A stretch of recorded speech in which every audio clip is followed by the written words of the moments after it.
ब्रेकनंतर स्वागत। एक सविस्तर बातमी पाहूया। केंद्र सरकारच्या अमृत 2 अभियानांतर्गत मंडणगडच्या 41 कोटी 77 लाख रुपयांच्या पाणी पुरवठा योजनेला प्रशासकीय मान्यता मिळाली आहे। मात्र त्यानंतर महायुतीतच श्रेयवाद रंगलेला आहे। आपण पाठपुरावा केल्यामुळे ही योजना मंजूर झाली असा दावा खासदार सुनील तटकरेंनी केला आहे। तर तटकरे केवळ श्रेय लाटतायत। या योजनेसाठी सातत्याने आपणच पाठपुरावा केला असा पलटवार गृहराज्यमंत्री योगेश कदम यांनी केला आहे।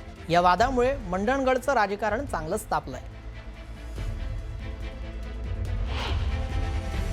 मला आठवते ज्यावेळेस मी दापोलीच्या राजकारणाची सुरुवात केली त्या सुरुवातीपासून मी शब्द दिला होता आणि कुठलेही राजकारण न करता माननीय एकनाथ शिंदे साहेबांच्या मदतीने आज ही योजना आपण मंजूर करून घेतलेली आहे। आणि मला याच्यामध्ये कुठल्याही पद्धतीचं राजकारण करायचं नाही। आज माझा तिथे माझा विचाराचा नगराध्यक्ष नसताना देखील नगराध्यक्षांनी या बाबतीमधली कुठलाही पाठपुरावा शासन स्तरावरती केलेला नाही। फक्त आज त्यांच्या विचाराचा नगराध्यक्ष म्हणून ते हे क्लेम करतात। ठीक आहे, ह्याच्यामुळे त्यांना करायची वेगळं सुख मिळत असेल, त्यांना त्यांचं सुख भलं।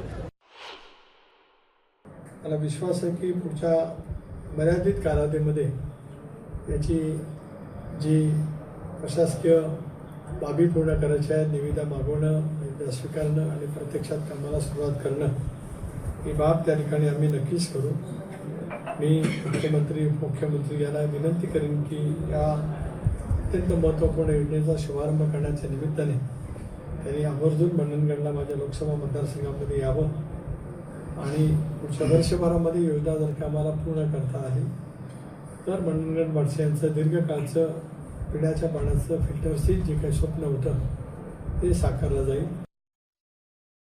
यानंतर पुढची बातमी पाहूया। नागपुरात उद्या ठाकरेंचं रामरक्षा पठण आंदोलन होणार आहे। रामरक्षा पठण कार्यक्रमाची जोरदार तयारी करण्यात आली आहे। रामनगरच्या मंदिरामध्ये ठाकरे उद्या रामरक्षा पठण करणार आहेत आणि मंदिराबाहेरील परिसरामध्ये कार्यकर्त्यांना संबोधणार देखील आहे। भाजपकडून ही लक्ष्मी नृसिंह महायज्ञाची तयारी करण्यात आलेली आहे। लक्ष्मी नृसिंह महायज्ञाचं 22 जुलैला आयोजन करण्यात आलेलं आहे।